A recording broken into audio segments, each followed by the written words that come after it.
আসসালামু আলাইকুম। শীতের সকালে গ্রামের চায়ের দোকানে পরিবেশটাই থাকে অন্যরকম, যেখানে থাকে না কোনো কোলাহল, শুধুই শান্তির জায়গা। এই গ্রাম বাংলার সৌন্দর্য যেন শহরের সকল অট্টালিকার বিলাসিতাকেও হার মানায়। ভোরের সময় উঠে গ্রামের ছোট্ট চায়ের দোকানে গিয়ে 2 কাপ চা খাওয়ার আনন্দটাই অন্যরকম।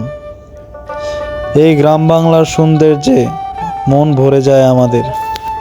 টঙের চায়ের দোকানের দোকানদার যখন চা বানানোর সময় চিনির সাথে চায়ের মিক্স করে, তখন সেই শব্দটা মনের ভিতরের সমস্ত কষ্ট, সমস্ত চিন্তা দূর করে দেয়।